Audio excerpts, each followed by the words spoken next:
Praise the Lord. ஆண்டவராகிய இயேசு கிறிஸ்துவின் நாமத்தினாலே இன்றைக்கு 53வது நாள் ஜெபத்திலே உங்களை சந்திப்பதிலே மிகவும் மகிழ்ச்சி அடைகிறேன்.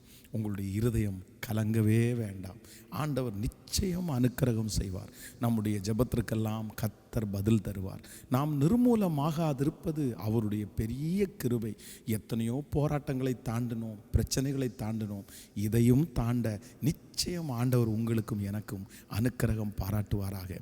ஆண்டவருடைய பிள்ளைகளே, இன்றைக்கு ஒரு வார்த்தையை நம்ம தியானிக்க போகிறோம்.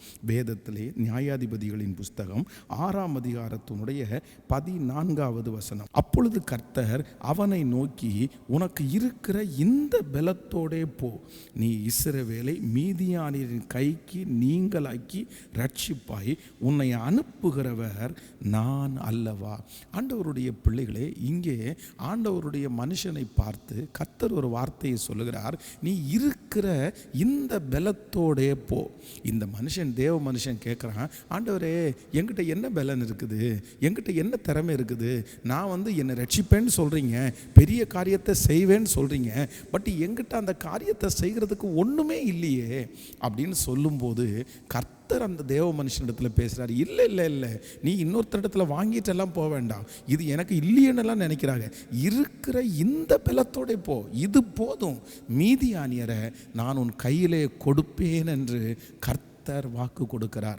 இன்றைக்கு இந்த சத்தத்தை கேட்கிற யாரோ ஒருத்தரிடத்துல ஆண்டவர் நேருக்கு நேர் பேசுகிறாரு. ஒருவேளை நீங்கள் நினைக்கலாம், மற்றவங்களை கம்பேர் பண்ணி பார்க்கும்போது, ஐயோ அவங்கள மாதிரி எங்கிட்ட இல்லையே, அவங்கள மாதிரி திறமை எங்கிட்ட இல்லை, அவங்கள மாதிரி பணம் எங்கிட்ட இல்லை, அவங்கள மாதிரி வசதி எதுவுமே இல்லை, அவங்கள மாதிரி எனக்கு ஞானம் இல்லை, அவங்கள மாதிரி எனக்கு கலர் இல்லை, அவங்கள மாதிரி மட்டும் இருந்திருந்தா நான் எப்படி வந்திருப்பேன் பார்த்தீங்களா, அவங்கள மட்டும் ஒரு ஃபேமிலி பேக்ரவுண்ட் இருந்திருந்தா நான் என்னென்ன செஞ்சுருப்பேன் தெரியுமா.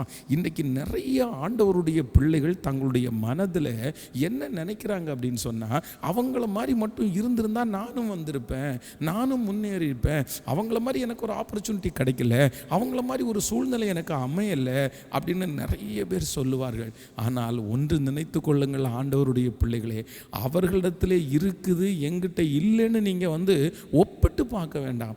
ஏசப்பா என்ன சொல்கிறாருன்னா, உங்கள்கிட்ட இருக்கிற அந்த பலன் போதும், அது போதும், அதை ஆசீர்வதித்து ஆண்டவர் பெருக பண்ணுகிறதற்கு வல்லவராக இருக்கிறார். அதிலிருந்து நீங்கள் மேலே வர முடியும், அதிலிருந்து நீங்கள் உயர்ந்து வர முடியும். நீங்கள் உலகத்தில் வெற்றி அடைந்த பலரை நீங்கள் போய் கேட்டு பார்த்தீர்கள், ஆனால் அவங்க யாரோ ஒருத்தர் கொடுத்ததுனால அல்ல, அவர்களுக்குள்ளே இருக்கிற கொஞ்சத்தை கொண்டு, சாதாரணமானதை கொண்டு ஆண்டவர் பெரிய பெரிய காரியத்தை செய்திருக்கிறதை நம்மால் பார்க்க முடியும். ஆண்டவருடைய பிள்ளைகளை, இந்த வசனத்தை நான் தியானித்து கொண்டிருக்கும் போது ஒரு ஆண்டவருடைய பிள்ளை ரொம்ப ஜாக்கிரதையாக இருக்க வேண்டியது. அப்படின்னா, நீங்கள் இருக்கிற அந்த காரியத்தை எப்படி கையாளணுன்றதை நீங்கள் கண்டிப்பாக தெரிஞ்சு வைக்கணும். பாருங்கள், வேதம் சொல்லுகிறது, தீர்க்கதரிசியினுடைய மனைவிக்கு நிறைய எண்ணெய் இல்லை, அவங்களுடைய கடன் ரொம்ப பெருசு, அவங்களுடைய தேவை ரொம்ப பெருசு, ஆனால் அவங்கள்ட்ட இருக்கிறது கொஞ்சம் எண்ணெய் தான் இருக்குது, ஒரு குடத்தில் தான் எண்ணெய் இருக்குது, வேறு எதுவுமே இல்லை. அப்போது இதை வச்சு என்ன பண்ண முடியும், இதை வச்சு நான் என்ன செய்ய போகிறேன், இதை வச்சு கடனை கட்டிட முடியுமா, இதை வச்சு நான் தொழில் ஆரம்பிக்க முடியுமா, இதை வச்சு நான் அடுத்த லெவல் போக முடியுமா.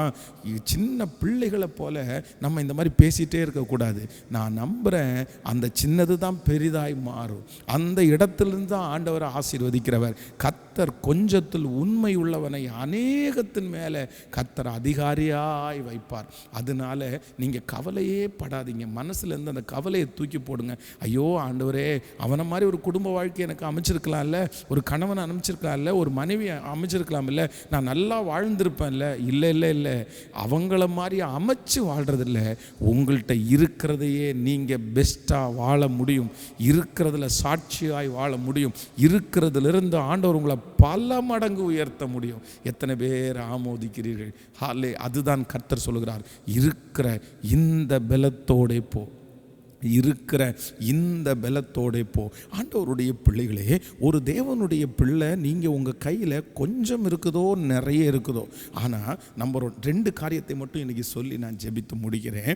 ஒன்று, நீங்கள் என்ன பண்ணணும்னா, உங்களுடைய கையிலே இல்லை அப்படின்னு சொல்லக்கூடாது, இருக்கிறது எதுவாக இருந்தாலும் அதை பெருக பண்ணுகிற வேலையை கர்த்தர் நம்ம கையில் கொடுத்துருக்கிறார். உங்களுக்கு கொஞ்சம் கொடுத்துருக்கலாம், நிறைய கொடுத்துருக்கலாம். அதைத்தான் ஒருத்தருடைய கையில் 5 தாலந்து இருக்குது, ஒருத்தருடைய கையில் 2 தான் இருக்குது. அதெல்லாம் ஆண்டவர் சொல்லலை. ஆனால் 5 இருக்கிறவன் 10 மாற்றி கொண்டு வந்து கொடுக்குறான். அவ்வளோதான். அந்த தாலந்தை பெருக்குகிறான். உங்கள்கிட்ட இல்லைன்னு நினைக்காதீங்க. ஐயோ அவனிடத்தில் இருக்கிறது என்கிட்ட இல்லையேன்னு ஃபீல் பண்ணாதீங்க. அதற்கு மாறாக உங்கள்கிட்ட என்ன இருக்குதோ அதை நீங்கள் பெருக்குவதற்கு நீங்கள் முயற்சி எடுங்க. அதை பெருக்குவதற்கு ஞானத்தை ஆண்டவரிடத்தில் கேளுங்க. அதை பெருக்குவதற்கு நீங்கள் என்னென்ன உழைக்கணுமோ எல்லா உழைப்பையும் போடுங்க. நான் நம்புகிறேன் அதை நிமித்தமாய் பெரிய ஆசீர்வாதம் உண்டாயிருக்கும். அப்போது இந்த இடத்துல வேதத்தில் நம்ம வாசிக்கும் போது அந்த தாலந்தை வாங்கினவன் என்ன பண்ணான்னா ஒன்றுமே பண்ணாமல் புதைச்சி வச்சுட்டான். ஆனால் ஆண்டவர் அந்த இடத்துல சத்தம் போடுறாரு, பொல்லாத ஊழியக்காரனே, நீ ஏன் இப்படி பண்ணின? இப்படி நான் காசு கடைக்காரன் கையில் கொடுத்து வச்சுருக்க வேண்டியது தானே, நான் வட்டியோட வாங்கியிருப்பேனே, இப்படி நீ புதைச்சி வச்சுட்டியே அப்படின்னு ஆண்டவர் சத்தம் போடுறார். அப்போது ஆண்டவர் உங்களுக்கு கையில் கொடுத்துருக்கிற கொஞ்சமானாலும் பெருசானாலும் அதை நீங்கள் பெருக்கணுன்றத ஆண்டவர் எதிர்பார்க்கிறார். அதை வளர்த்தணுன்றதை ஆண்டவர் எதிர்பார்க்கிறார். ஒருவேளை ஒருத்தருக்கு பெரிய வளர்ச்சியாக இருக்கலாம், ஒருத்தருக்கு சின்ன வளர்ச்சியாக இருக்கலாம். ஆனால் நீங்கள் வளருவதற்கு உங்கள் லைஃப்பை நீங்கள் ஒப்பு கொடுப்பீங்கன்னா ஏசப்பா கரம் உங்களோடு கூட இருக்கும்.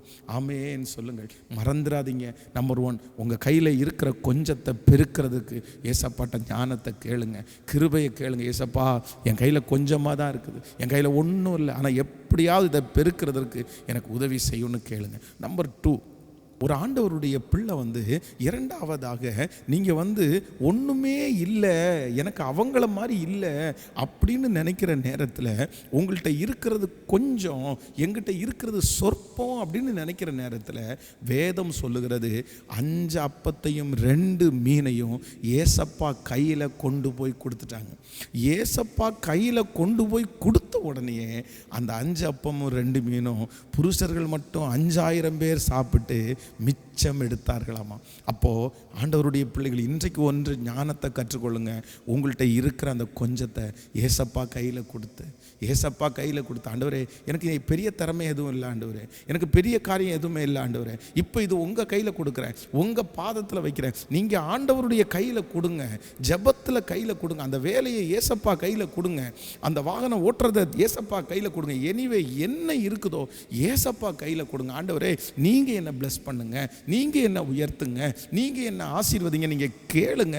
கர்த்தருடைய கரத்தில் போன எதுவும் குறைவாய் வந்ததே இல்லை. ஏசப்பா கையில் ஒன்று போச்சுன்னா அது பெருகித்தான் வருமே தவிர குறைவாய் வரவே வராது. ஸோ ஏசப்பா இன்றைக்கு கிருபையாய் வாக்கு கொடுக்கிறார். இருக்கிற இந்த பலத்தோடே போ, இருக்கிற இந்த பலத்தோடு போ. ரொம்ப துக்கத்தோடு இருக்கலாம், என்கிட்ட ஒன்றுமே இல்லையே, நான் எப்படி போய் நிற்பேன்? பரவாயில்ல, நீங்கள் வெறுமையாக போய் நில்லுங்க, கொஞ்சத்தோடு போய் நில்லுங்க. அவமானப்படுத்துவாங்களே பாஸ்டர், எதை குறிச்சும் கவலைப்படாதீங்க. கர்த்தர் வாக்கு கொடுக்குறாரு, நீ என்ன இருக்குதோ அதை கொண்டு போய் நில்லு மகனே, நான் உன்னை ஆசீர்வதிப்பேன், நான் உன்னை ஆசீர்வதிப்பேன் மகளே என்று கர்த்தர் சொல்லுகிறார். ஆமேன். நான் உங்களுக்காக ஜெபிக்கிறேன். தகப்பனே, இன்றைக்கு இந்த சத்தத்தை கேட்டுக்கொண்டிருக்கிற ஒவ்வொரு பிள்ளைகளுக்கும் இந்த வாக்குத்தத்த வசனம் சீக்கிரமாய் நிறைவேறுகிறதற்காக நன்றி. இருக்கிற இந்த பலத்தோடே போ. இன்னொருத்தரிடத்தில் இருக்கிற பலம் தேவையில்லை, இன்னொருத்தர் இருக்கிறார்களே நான் இல்லையே, அதை யோசிக்கவே வேண்டாம் என்று இன்றைக்கு எங்களோடு பேசினதற்காக நன்றி அப்பா. ஜெபிக்க ஜெபிக்க ஒரு மகிமை உங்கள் பிள்ளைகளுடைய வீடுகளிலேயும் சரீரங்களிலேயும் இறங்குவதாக ஆண்டவரே. ஜபக்குறிப்புகளை அனுப்புகிற பிள்ளைகளுடைய ஜபக்குறிப்புக்கு ஒரு பதில் இயேசுவின் நாமத்தில் உண்டாகட்டும். இந்த 100 நாள் ஜபம் முடிகிறதுக்குள்ள ஒரு அற்புதத்தை நாங்கள் பார்க்க போகிறதற்காக நன்றி ஏசப்பா, நன்றி ஏசப்பா, கோடி நன்றி ஆண்டவரே. இந்த ஊழியத்தை தாங்குகிற கொடுக்கிற ஒவ்வொரு பிள்ளைகளையும் நீர் ஆசீர்வதிப்பீராக. இன்றைக்கு பிறந்த நாளை திருமண நாளை காண்கிற உடைய பிள்ளைகளை ஆசீர்வதிப்பீராக. நன்மையும் கிருபையும் உடைய பிள்ளைகளை தொடரட்டும். இயேசுவின் மூலம் ஜெபம் எடுக்கிறோம் நல்ல பிதாவே, ஆமேன் ஆமேன். God bless you. ஆண்டவர் உங்களை ஆசீர்வதிப்பார். மீண்டும் நாளைக்கு நம்ம சந்திப்போம். நாளைக்கு ஃபாஸ்டிங் ப்ரேயரும் இருக்குது, சேர்ந்து கலந்து கொள்வோம். தேங்க்யூ.